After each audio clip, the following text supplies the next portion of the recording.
Excellent. So welcome everyone to the Department of Educational Technology at NJCU's panel discussion from policy into practice, educational leadership in the age of AI.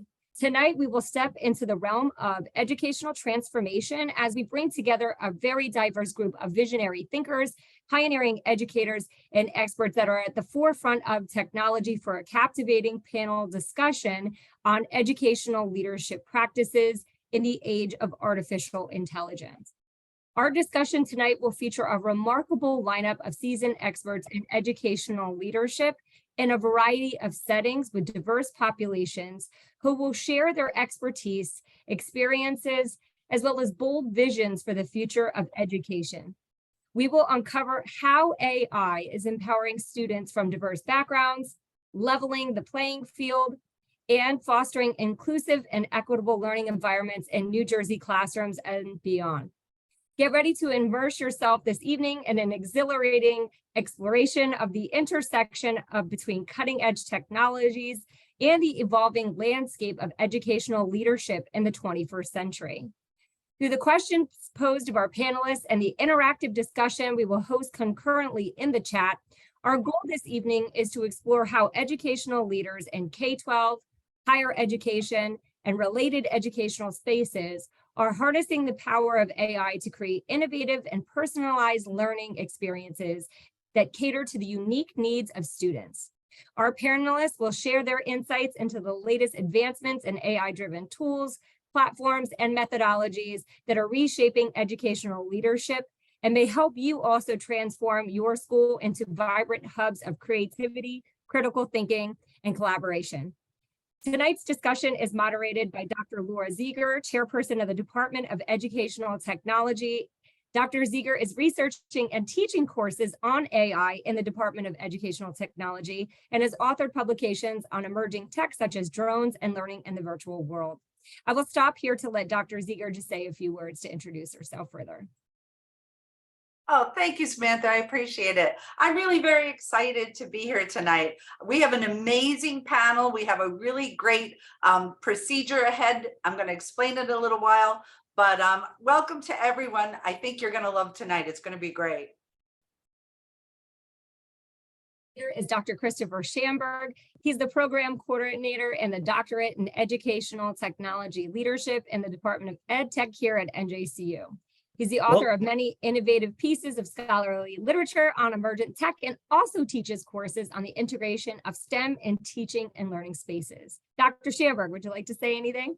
Yeah, thank you. I'd just like to say that this program brought to you by the wonderful programs at NJCU EdTech. We have 2 master's programs, one in school library specialization and one in general ed tech. Many alum are in this room right now. And we also have a doctoral program in ed tech leadership.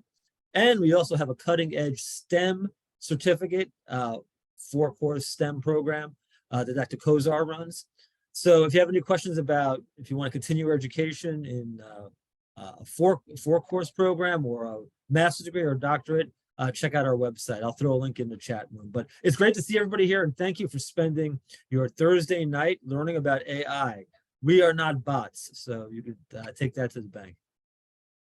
Excellent. So before we get started, we're going to just briefly introduce our panelists that you will hear from this evening. In the public service space, we have Dr. Derek Trinkina, excuse me. He's the Director of Special Projects at Monmouth Ocean Educational Services Commission. So if you can just wave for us, Derek. There we go. In the K-12 administration space, we have Principal from Union City School District, Dr. Catherine Kirby. In K-12 administration, we have the Director of Pathways and Partnerships at the Brooklyn STEAM Center, and we have Dr. Damiana Mastrandrea. He's also an adjunct professor here at NJCU in the Department of Ed Tech. In K-12 administration, we have the Director of 21st Century Education in the Somerville Public School System, and that is Ariel Denrick. K-12 administration, the secondary school principal at Malcolm X Shabazz High School for Newark Public Schools, Atiba Buckman. Doctoral candidate,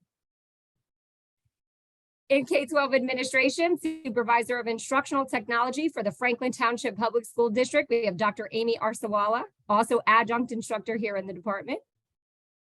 And then we have a business consultant from California in educational technology and data science, Dr. Valerie Paul. So without further ado, I'm going to turn it over to Dr. Zegers, who will begin the questioning of our panelists for this evening. Thank you so much, Samantha. I'm really so excited tonight. We have an array of expertise here and some really great questions that we're going to be asking them. But one of the things I'm really excited about is the way that we're going to run this panel. As you probably noticed to start, you're seeing everyone in the room, which is kind of unusual for a Zoom webinar or a panel. Well, we do that because we want it to be as interactive and integrative as we can. So, as I'm asking questions of our panelists and asking them to respond, Dr. Schamberg and Dr. Kozar are also going to be moderating the chat. So we're asking that you interact with us. Would you like to answer the question? Do you have some expertise you can share? Do you have other questions that you might want to ask the panelists? Follow-up questions? Do so in the chat. We want it to be as interactive as possible so you get the most out of this panel. So without further ado, let me start with the questions. The first question I'm going to ask of three of our panelists. I'm going to ask Damiano, Atiba, and Valerie this question, and I'll go in that order. So the question first is, what are the key challenges and benefits faced by educational leaders when implementing AI technologies in educational settings? We'll start with Damiano.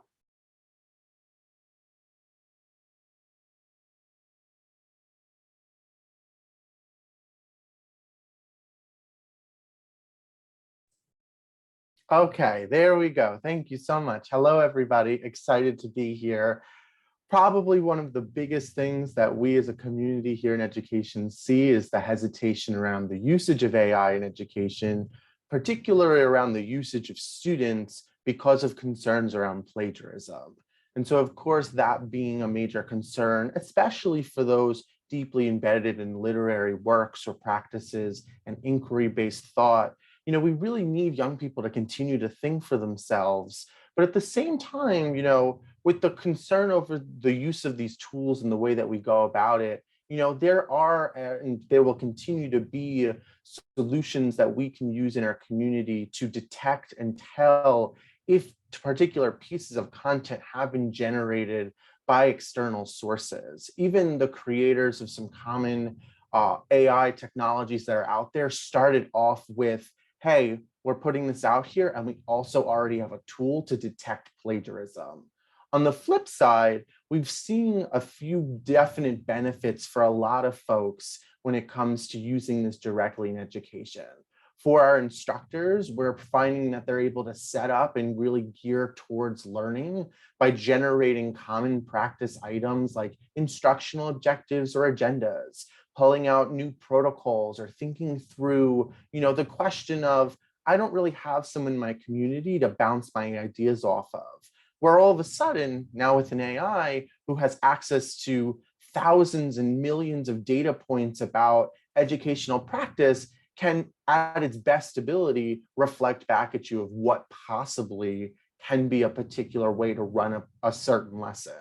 One prime example before I pass on the mic back is in career technical education, we often work with young people who are learning practical products or tasks. One of those things are when you buy things from a store in culinary, such as a chicken, okay, there's only certain parts of it that are edible portions, but the as purchased price is a little bit different than the value of what you can eat. And my personal team at my school had concerns about how to teach this, as it's a rather dull subject for some of our young people to learn. And in fact, our particular instructor felt a little concerned about their methodology of teaching it. And so they turned to me as one of my roles as instructional coach. And I said, well, I don't know anything about that, but perhaps I can reach out to an infinite resource of inspiration. And it developed for me 3 different ways to teach the same subject. And our instructor said, you know what? I'm going to approach this with an action research mindset, and I'm going to figure out which one of these work for my young people best. So while there will always be concerns, we're also going to see a lot of benefits. Thank you, Damiano. That's an interesting example. And I'm sure there are a lot of examples that people are using ChatGPT or Bard or Bing, some of the AI tools that we're using to generate ideas. Great idea. Atiba, could you talk to us a little bit about that as well? Sure. So what I'm seeing mostly, I'm looking at it from a different angle, not exactly what the AI is, but the resistance to change that the adults have in embracing whatever the ChatGPT, whatever, it could be drone education, robotics, however we're using it and utilizing it. So I find like human capital is the biggest investment we can ever have, right? I remember my grandmother, I don't want to age myself, saying like, oh, I'm never using the microwave, you're going to get cancer, like ever. And now like who can get through a day without using their microwave, right? Because technology is just like that. It takes a long time for people to finally adapt and begin to use it. So the resistance to change I'm finding is one of the biggest issues, just to get my teachers to embrace it as a tool of effectiveness, right? So as much as I'm thinking as that as a challenge, I go on the other side as soon as I'm presented with the challenge. And then I try to explain to them, let's talk about the benefits of that same challenge. So if we embrace it, personalized learning, right? So AI can analyze student data far faster than we can. It can provide learning, differentiated learning modals and artifacts for students far faster than we can, right? Then I go on the other side. So then they tell me another challenge is the technical issues, right? But there's always going to be technical issues with any new thing, like, I'm going to say the first time anything is developed, Tesla and the electric car. Now there are a slew of electric cars. After you get the kinks out, the benefits far outweigh it. So then I go on, I look at the positive side to, after we iron out all of the electrical issues and all of the kinks that make it not work efficiently, we can think about how efficient we can become as educators and utilizing this AI as a value add to our instruction. So it helps with administrative tasks, grading, data analysis. It frees up actually more time for teachers to really zero in on student needs, right? And then the other part, I look at it from parents' standpoint, right? Oh my goodness, data privacy. We're going to put all of this information in, and education requires us to collect all of this stuff and store it and analyze the data, which is going to raise a lot of data privacy concerns. Okay, that's new, but we're going to create policies that are actually going to allow us to utilize it the right way. So in the beginning, there are all of this pause about all of these things, but after we iron out those things, when I think about the benefits that I'm sharing with everyone, the increased student engagement, students are not engaged as much. No one is reading a book. Every time I look around my library and I have a book, I'm thinking they can learn that same thing on TikTok in 3 minutes, right? So for us to be in front of them for 25 minutes talking and being these great orators of speech, that's not where our kids are anymore. And that's from 0 years old, the minute they can hold a tablet, all the way into where we are at this point in time. So I think when we're looking at AI, it's super important for us to think about the fact that life has changed. Things look different. We get our medication differently. We get our food delivered to us differently, all utilizing like one of these things, right? And it's the AI in it. It's the algorithms in it that make it more efficient. So if we want to become more efficient educators, we have to embrace the change, right? Learn what are some of the mountains and the molehills that we're going to conquer and overcome. Change the policy so that we can do it, right? In order to be more efficient, to actually meet our students at where they are, because the purpose of it is actually so that we can address all of the skills of all of our students, regardless to where they are. So. Wow, Atiba, you really hit all the stakeholders. I mean, that was definitely talking about the pain we have to go through to get to the good thing, the reward at the end. Valerie, from your perspective, how do you respond? Well, I thought that both your panelists that just spoke about it did a really good job of reminding us that we really need leadership right now, because we're in the midst of a change, and we can look at all those benefits and we can say, but good leaders have to mitigate all the change. And I think when you look at it, it's going to be, at first, it's going to be really easy for educational leaders to go, oh, you know what, this is, like Damiano said, it's going to be really easy to generate letters and correspondence and get things out to people. but when do we use it, and when, as the adults use it, and when do we allow our students to use it? So that's the leadership we're going to have to gauge and plan for. And I think that's why it's really important to have a structure about where you're going to go. You're also was mentioned, how are we going to change our already known policies? Everyone knows that there's people dig in their heels when they have to change what they've always done. And that's where you're going to have to worry and, you know, build out your population. What I would talk about is building out that data governance, which is an organizational term, but it applies so much to education, because people dig in their heels to, well, we've always done it this way, or I've done it and it meets the standards. But now we have these already codes that, like an honor code or a policy about plagiarism. How do we navigate that in this midst of change? And I think that there are things out there already to help us, but we can't lose sight of it, because it's one of those sparkly things like AI, ChatGPT, Google Bard. All those things are really shiny right now and distracting, but we can use some of the tools that we can find in our social emotional curriculum or guidelines that we use for that to help build out that capacity. So I think that what you have to do is be ready for change as a true leader, build out your stakeholders in maybe a data governance. And you know, that could be even part of a whole nother discussion, is how do you build out data governance? And also, how are you going to build out with those tools that you already have, which are like social emotional, STEM.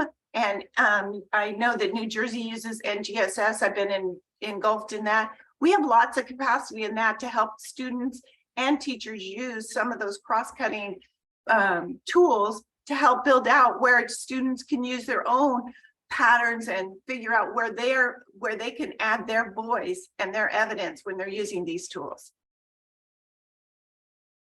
Wow. Okay. So based on what you said, here's the next question. What ways can educational leaders effectively leverage AI to enhance learning and teaching experiences for students? Let me ask Katie Kirby that, Ariel and Derek. Hi, everybody. My name is Dr. Kirby. You know, it's interesting.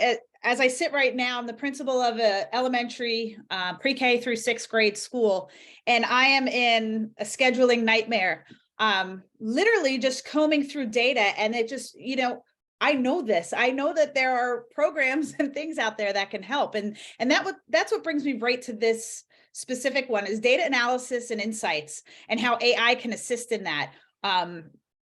They have, you know, they'll look at student performance. I mean, AI will look at student performance, attendance records, you know, engagement levels, and generate insights about that data. And so instead of sitting there and combing through all of the things, you can have a nice little package right in front of you, saving you so much time when it comes to placing those students in the proper classes and getting them the right resources as they move forward. Right now in Uruguay, they're researching using AI to already predict models of students between the ages of 12 and 17, predicting who is going to drop out of high school and who's going to drop out of school in general. And it will highlight those so that you can then, you know, identify those students and then work with them to try and keep them into the schools. I think these early warning systems with analyzing data is going to be, you know, invaluable when trying to help our students. At the end of the day, in education, we want what's best for the students. We want them to learn and we want them to progress. If we can have a little help quickly getting that information and really kind of identifying those students, I think it's absolutely a benefit. There are also others, you know, targeted tutoring with AI. You know, you could do personalized learning, you could do smart content. You know, if you're a teacher and you need to get things out quickly, you know, you can have something generated through AI, maybe through ChatGPT.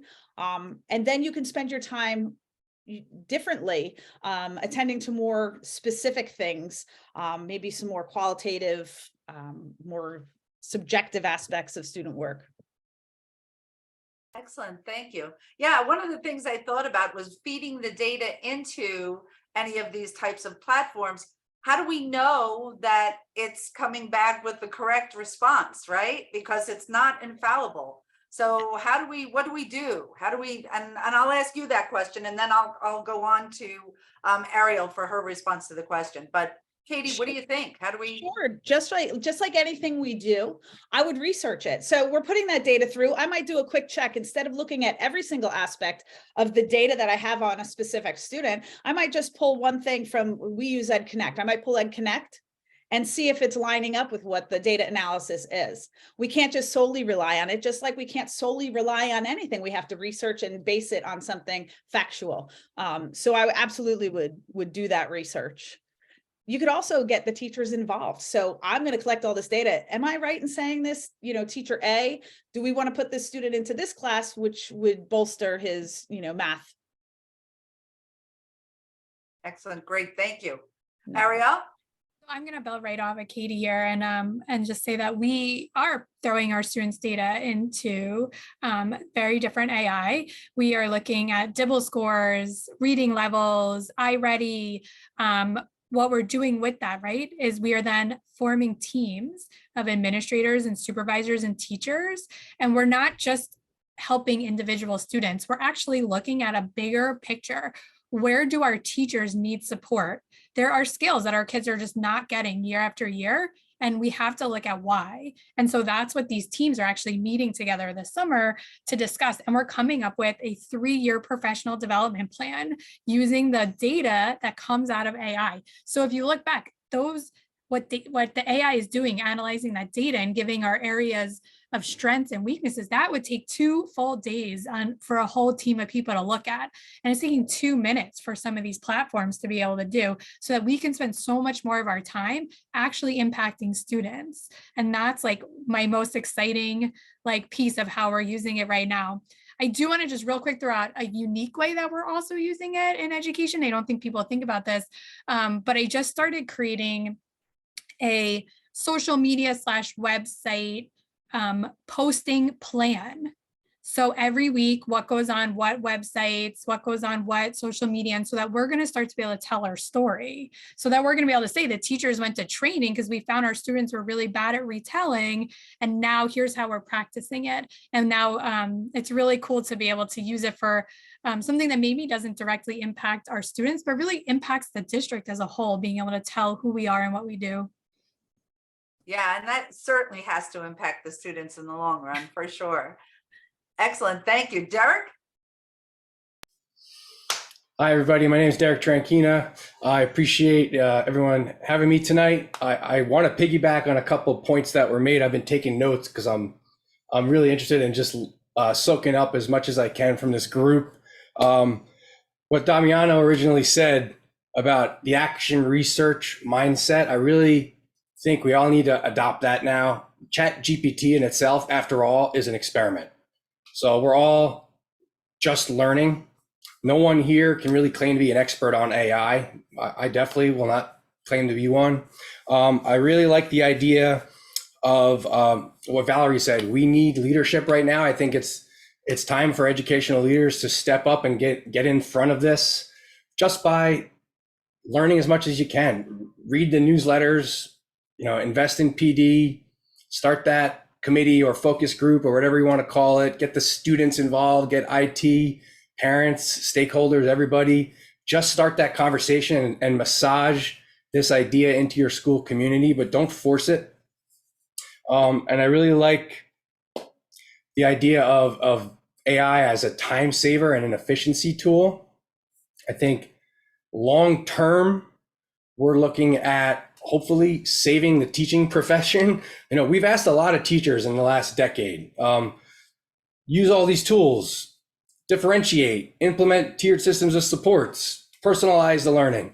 We need to take some of that off of teachers' plates so that teachers can do the important, meaningful work, standing over a kid's shoulder, being that mentor, that coach. And I think we need to really embrace this opportunity to let AI take some of that work off of our plates, as I said. I also want to mention too, like if you're a one-to-one school, there's a really good chance that there's already AI in your building, right? With plagiarism detection tools, transcription tools, translation tools. Google Classroom has a really cool new program. It uses predictive analytics. It's called Google Classroom Practice Sets, right? Khan Academy has Khanmigo, the live tutor. So we need not fear AI right now. It doesn't mean robots are going to come take over the world tomorrow. I think ChatGPT being in the hands of students is creating a bit of urgency, which is good. But I think the long-term play here is to focus on what we've been trying to do all along, create a mindset shift in teaching and learning, because we can't use ed tech tools until we encourage teachers to shift from that sage on the stage to the guide on the side. These tools aren't going to ever replace that human interaction. I love the idea of teachers as experience architects in the classroom, and imagine what technology can do for our students. And AI, it's going to just allow them to do more. Just as the calculator shook up the math class and the Google search engine shook up general education, this is just another one of those. I'm not saying we ignore it, but I think the hysteria is a little unwarranted, if you ask me. Okay, so there's a controversial point, but no, thank you. I appreciate all of the ideas about the benefits and some of the perhaps hype that surround it. You're right. I mean, the ads we see are AI generated. That we see the things we like for a reason, right? We were using AI on an everyday basis. So I'd like to start the next set of questions with Amy. And this question is really to the heart of a lot of the questions of our audience and what people are asking, which is what strategies or best practices or resources do you recommend to address the concerns and skepticism, teachers, parents, students, any stakeholders about AI in education? I'm going to start with Amy, but I'm asking all of the panelists if they'd like to respond. Good evening, everyone. There's been so much conversation that as people have already touched upon it. So to add, I mean, the biggest thing to address skepticism is really professional development and providing teachers with tools and resources on how to use AI in the classroom in the most beneficial way and positive way. It's not new, especially in our department where we provide professional development all the time with every new instructional technology, software or hardware that we're implementing. And there's always resistance, there's always fear. And if we're using it ourselves and we're comfortable with it, which is another component, is really understanding it ourselves and knowing the benefits of it, we can provide appropriate professional development and give them the tools and have them see all the ways that it's a time saver, as it's stated, and like how it's a great classroom management tool, how it's going to bridge the gap in learning, maybe build equity. So there's so many ways that it could help support so many different learning needs. And if we provide that professional development, and it has to be ongoing, it can't just be a one round and that's it. In addition to that, another stakeholder is also parents and educating them. We have now all these tools like Zoom and everything where we can do webinars and parent workshops to just give them educational tools on using this, like we've done with social media, which was a big disruptor as well and a big fear for everyone. So I think it's just following those same paths that we have been doing. Excellent. Thank you very much. I'm going to ask Ariel, do you have any other resources or ideas? One person, and I'm asking the whole panel this, is asking about scheduling type platforms or software, some way that AI can help in that, if anyone has any ideas to help. But Ariel, you're up. I just want to, kind of continue, what Amy was saying and the idea of including the stakeholders, but also being proactive. So listening to staff, I'll tell you, I hate reactive. I try being proactive as much as I can in my day to day. And so January, right out of winter break, sensationalism, chat GPT, we're terrified. Who's the department in your district that was scared the most? The English department. So let me tell you, that January English department meeting, I went in, I plugged into the smart panel in the front, and I said, someone tell me what one of your assignments is right now. Anyone, pick one. And I put in, write an essay on, and I took exactly what the teacher said to me, and I let them read the essay. And they were so disappointed in what was produced that it calmed so many nerves in the room that I actually got to talk about AI and the benefits. And like Derek said, the time savers and all these things are going to help them. And so I think people are afraid of what they don't know. And that's it. Get in, show it. Like Amy said, get those parents on the Zoom, show them. They're going to feel the same way. Great advice, both of you. Yeah, absolutely. Any other panelists have suggestions regarding resources, strategies, best practices? I'd like to go if that's Okay. okay. So I am a firm believer in starting small. So I like to get a tiny group, do a little pilot.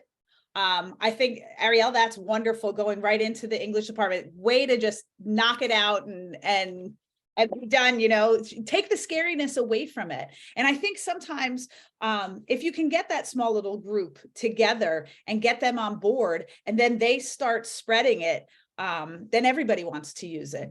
And again, do that with the parents as well. Have a parent meeting, show them what it is, and explain to them, really just take the scary out of the whole thing and show everybody how it can be beneficial.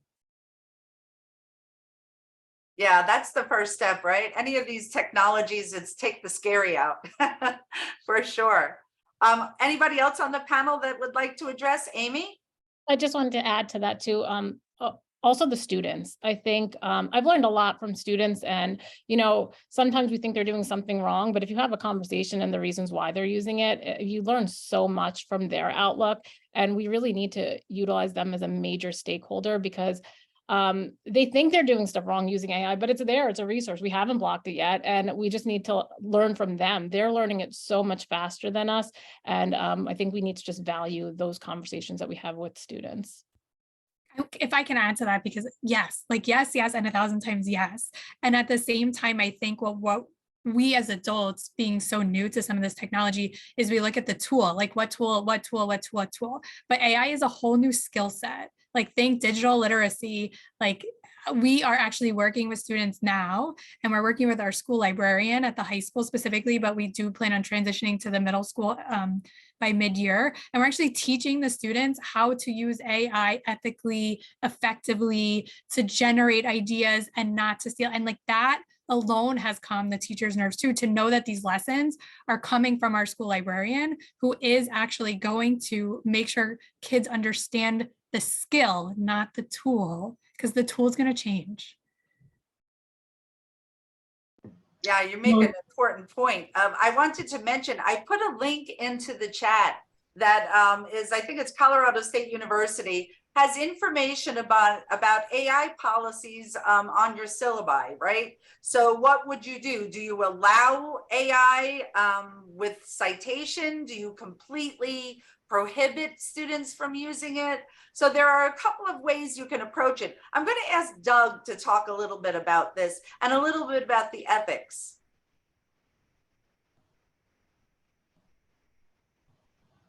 I'm transferring out of higher ed, but in higher ed, well, one of the things that we're doing is creating a SIG to kind of distribute the wealth or the workload for all of us, because everybody has a different point of view and a different interest. So what we're doing is creating a group of users that can really go out there and, tackle different points of view. So some people have a stronger point in like policy. Other people are looking at the user experience, like the end user experience of the students. There might be a faculty member on there who's concerned about privacy issues as far as, like their research, things like that, and using AI, even in looking up or using it to create a title for a conference. So I think a great idea is to get together a group of people who can come from all these different points of view and really and bring like a holistic approach to this for the institution. Where I work, it's large enough to be able to do that. I'm also president of a nonprofit, so we've been using it for things like doing like communications, because it really saves a lot of time. Yeah,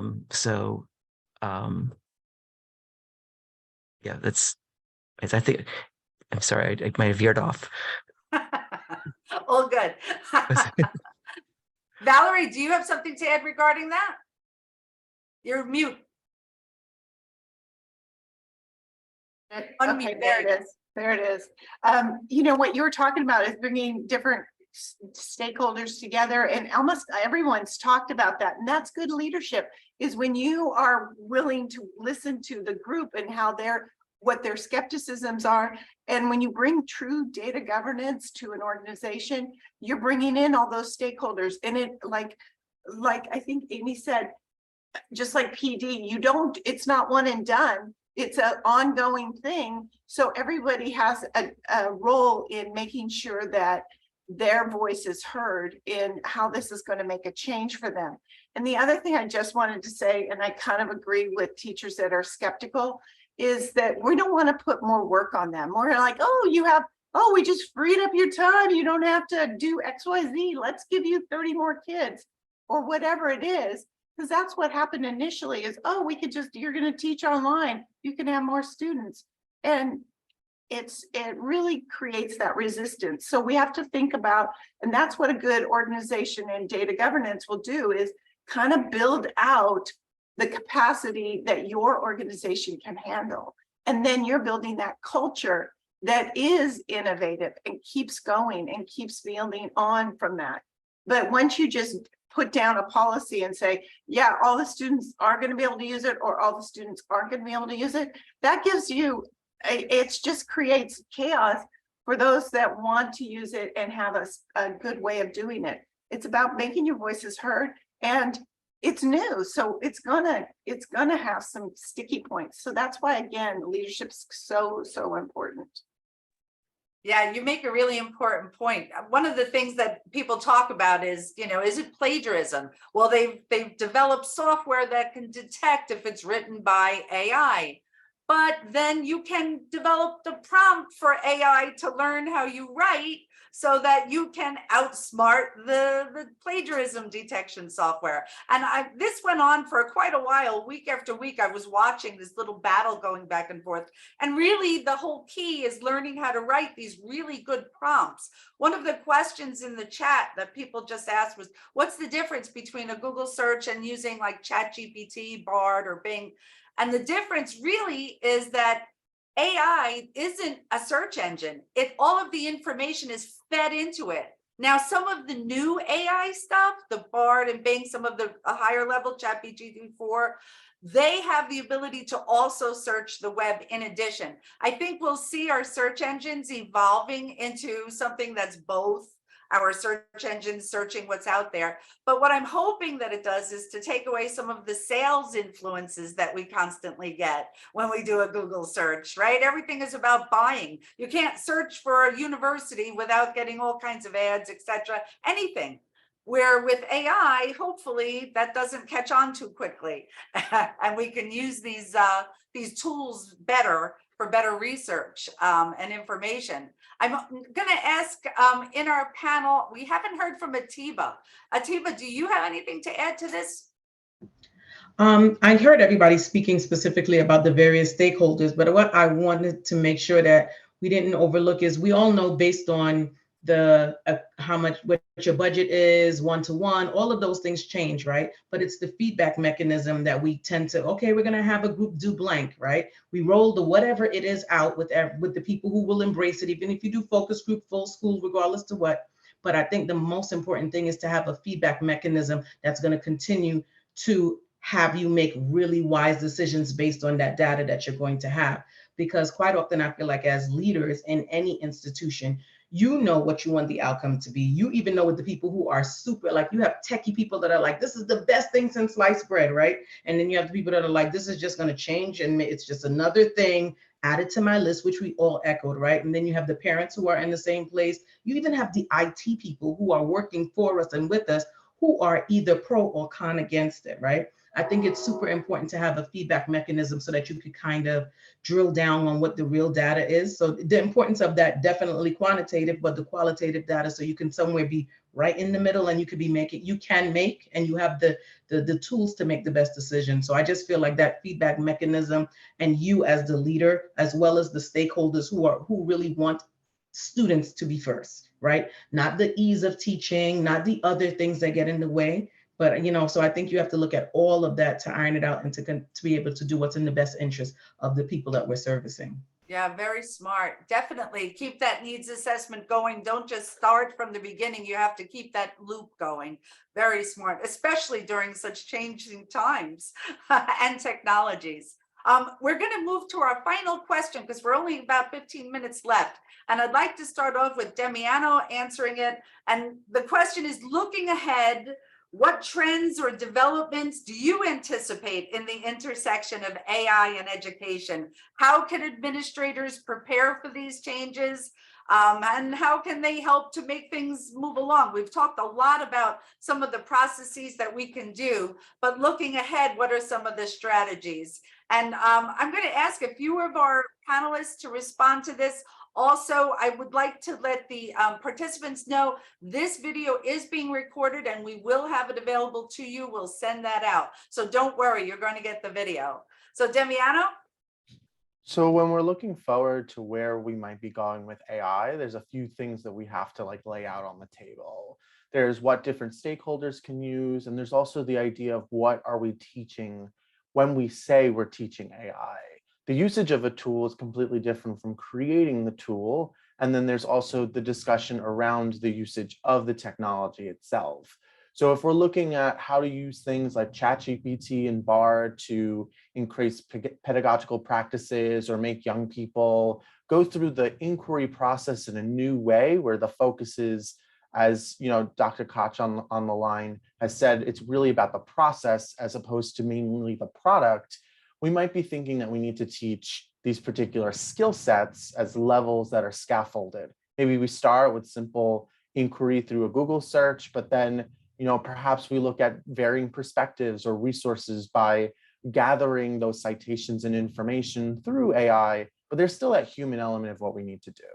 Then there's the other piece, right? We're teaching at a higher level in higher education and industry that these things have to be created, right? And that might not be something K through 12 education has to primarily focus itself on. And we might not be teaching young people the concepts of machine learning, but when we're really thinking about, the systems and the way they go, this is a career path. This is a way that young people, if they're really passionate about what this topic means for them and their colleagues and the community at large, there's so many ways that we can go about it. And then that last piece is the discussion that surrounds the technology. We've got the ethics, we've got the process. Earlier today in the chat, folks were asking what's some of the concerns, and it's, the way that AI is created. If a group of folks sit at a table at a big corporation and they all look like me, they might not be able to train this software, this technology in a way that benefits all cultural dynamics and backgrounds. We see that in tools like Adobe Photoshop that historically have struggled with auto editing photos of communities of color. And although their generative AI tool now has more and better informed training material to work on, diverse populations, it's still a work in progress. And so as I, tailor off to one of the other panelists, keep looking, keep researching. Me personally, I'm looking at Intel, I'm looking at Certiport. These organizations are reaching out to community members. They're keeping on trend with the industry, and they're specifically providing contacts, context, and an outstretched hand to the K through 12 community to say, we're here with you, we understand the concerns, and we want to build and provide you with resources so that way you feel like you're not alone. And I'll drop those in the chat. Excellent, thank you so much.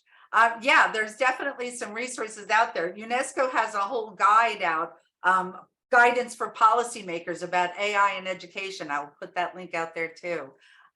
Derek, can I have your response? Sure.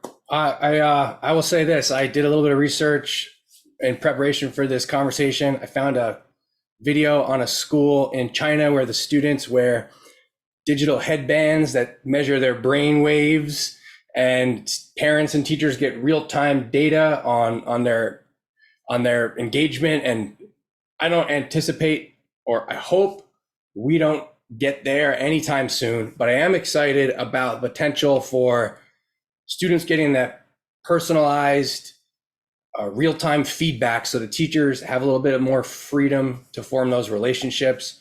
One thing I did forget to mention earlier, I know I tried to downplay the hysteria a little bit, but one thing I do think is urgent that I think school leaders, teachers, and administrators should do now to prep to, you know, how to handle all this AI in schools is to redesign how we assess students. And I'm not just talking about tests. Like, even if we limit these technologies in our building, kids are going to use them at home, right? So how can we rethink that teach to the test model, which we've been trying to do for some time anyway, and create assessments that focus on high order thinking skills and use mixed method assessments, create those rubrics, ask students to create and use these tools to build more wonderful products so that we get more out of them. But it's going to take a mindset shift, and I do think that that has to happen very soon. Great, thank you. Any other of our panelists that would like to weigh in on this question? Just to add to the assessment piece that Derek brought up, that was the biggest concern that came up. I think it started off with the language arts department in the secondary level saying, I think someone's cheating, can we block ChatGPT? And I got the call, and it's easy for me to just say, yeah, sure, we'll block it, but something stopped me, and I just paused and I said, wait a second. We have resources and tools to prevent students from cheating already. We have we use Linkit, there's an app. If they go through the app, they can't use other tools. We have Chromebook management tools where teachers can, see what students are using. So as my summer will be spent on developing policy, I'm also going to look at all the tools we have and use that as a guideline, because we do have some things that are going to help us to prevent any inappropriate use with it, but we also have the tools to help support us on allowing students to use it in the best way to support their learning needs and address all the types of learners. So that was what was a great tool. I was like, wait a second, we already have everything. We don't have to stop. And I was very thankful for the fact that we did this, because I wasn't ready to put the pause button and now block it for the entire district. So we do have tools that we are using, and we just have to realize that we do have them, and how do we use them even better now. Yeah, I think some of the school districts are rethinking filtering out some of the AI models now. There's been some of that in the news lately, which is very nice to hear that people are being a little more thoughtful about the tools that we're using and ways to use them more effectively. Any other panelists want to weigh in? Katie? Hi. It brings me back, and many of you have said this, and I'm sorry that I don't remember exactly who said it, but we have to teach the students how to use it. I had given an example in a previous discussion that what if we were to teach global warming? You teach global warming, you could put kids into, groups and have them research questions that they come up with about global warming through ChatGPT. They come up with all this information, work with them, show them how that information comes up so quickly, but then require them to go back and do research and come up with 3 resources that they can use to prove or to support what ChatGPT came up with. And really teaching them, don't always rely on it. You do your due diligence, and teaching them how to do that. Another quick example is, when I was in the classroom teaching students how to write, teaching to the test, like Derek said, this is a 4, this essay would get a 4, this essay would get a 3, this would get a 2. You can put that information into ChatGPT and it'll give you those essays. Use that information and show the students, what the difference is between those. And you're not taking time having to search or write it up. You could have it all on the same topic, 4 different essays at 4 different levels. And I think it's just, it comes to leadership, it comes to us teaching the students how to use it properly. Yeah, you make a great point. You know, the more that I listen to all of you about becoming a great leader, policies and strategies and things we can do and why we should do what we do, I think perhaps our next panel might be, and ready for this one, I'm thinking a quick fire, a 2 to 3 minute quick fire demonstration of different AI tools that can be used. We do this kind of, 1, 2, 3 quick fire thing, and everyone gets an opportunity to see some of these things in action. So perhaps that's going to be our third installment of AI in education. I'm sorry? Good idea? Good, excellent. Appropriate tools, perfect. I'm going to ask Dr. Schamberg now to close out our panel session. I noticed that lots been going on in the chat, and I'm thrilled that we had an incredible evening. I know I learned a lot, and I'm really happy that our panelists were so willing to share with us. Dr. Schamberg? Yeah, no, thank you everyone for coming. Thank you for our panelists. Thank you, Dr. Kozar, for being the engine behind us. Thank you, Dr. Ziegler, for being the ringmaster of this 3 rings of wonderful information. And thank you all participants for coming. I'm busy taking notes, responding to chats, responding to private chats. It's been a really kinetic experience. So I hope you had a similar experience I did. My mind's blown from different ideas, and just that was very engaging evening. I'm gonna need a cocktail to bring myself down a little bit. So thanks for all the information. It was great seeing everybody. And finally, I'd like to thank Dr. Samantha Kozar for all of the work that she's done, as well as all of those from NJCU who have supported us to bring on this panel. Stay tuned, there'll be more. Watch for our video. You'll get an email with the link to it. Thank you so much. Thank you, everybody, for joining us this evening.